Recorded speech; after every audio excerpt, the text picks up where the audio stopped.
Hey there, Prof. Aram here, and in this video we are going to apply what we learned in the previous video regarding time value of money and calculating the future values and what compounding is. So make sure to stop the video and try to replicate what I do here as well. So let's get to this. So the first example says that you found an investment that pays an 8% rate of return per year. This is an acceptable rate of return to you. So you want to invest $3,000 in this account. How much will you have at the end of 5 years? What proportion of your future value is simple interest and what proportion of that is compound interest? So if you recall, the formula for future value is your present value times 1 plus the interest rate raised to the power of the number of periods. So you're going to start with $3,000. That's your present value. Your rate of return or interest rate is 8%. And you're going to leave this money in the account for 5 years. So your T or number of periods is 5. So you should be getting $4,407.98.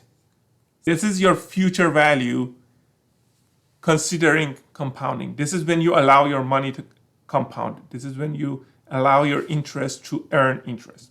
So how much of this amount is from simple interest? So simple interest, if you recall, the formula is present value times rate times number of periods. So you have invested 3,000 and each year you're earning 8% and you do that for 5 years. So the answer to this is 12.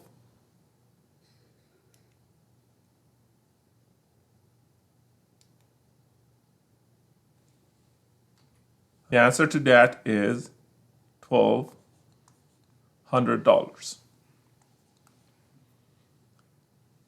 Now, how much of this $4,407 is compound interest? So the compound interest is simply the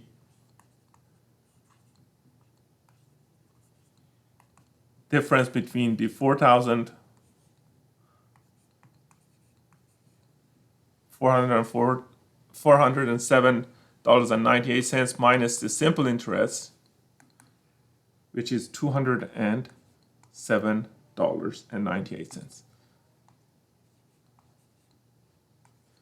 Again, this is an extra return that you have because you allowed compounding, because you allowed your interest to earn interest.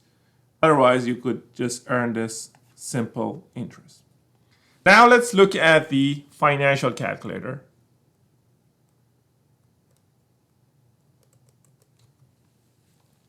Using a financial calculator is fairly simple. To calculate the time value of money, we are using this row, the third row from the top. N is the number of periods, IY is the interest per period, present value is PV. If you have any other interim cash flows, that would be payment, and then future value is what you have at the end. So in this calculator, we enter the number first and then the function. So we are doing 5 years, so you'll have 5, and then you push N. And then the interest is going to be 8%. So in the financial calculator, we use whole numbers for the interest. And the present value would be 3,000. And then the future value, you just compute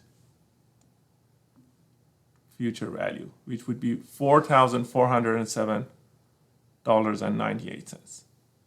So this is the financial calculator, and the solution using the Excel would be fairly simple as well. So let me just make it a little bit bigger. So it's the same problem.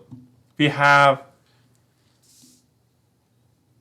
invested 3,000 at 8% for 5 years. So interest rate or your rate would be 8%.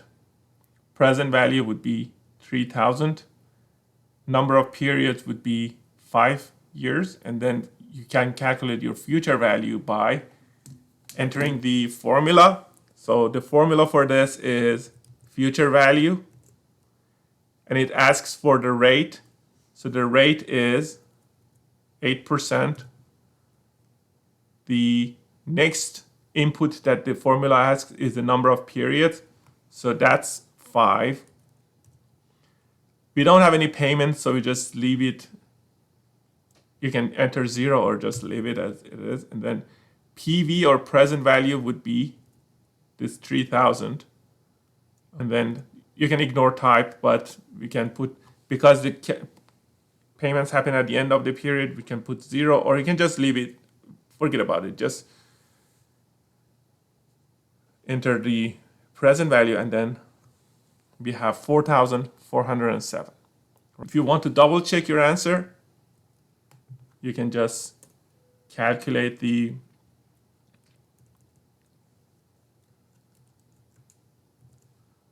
(1.08) raised to the power of 5. So you should be getting the same answer. In fact, for the formula, you can also look at the formulas. Let me see if I can move this. So you can go to formulas and then financial, and then click on future value. And here you can enter, for example, your rate is 8%, number of periods is 5, and payments, we don't have anything. Present value would be $3,000, or you can just reference it to the cell and then compute the future value. You can use either the formula or you go to the drop-down menu and use the financials and choose the formula that you like. I hope you found this video useful, and thanks for watching.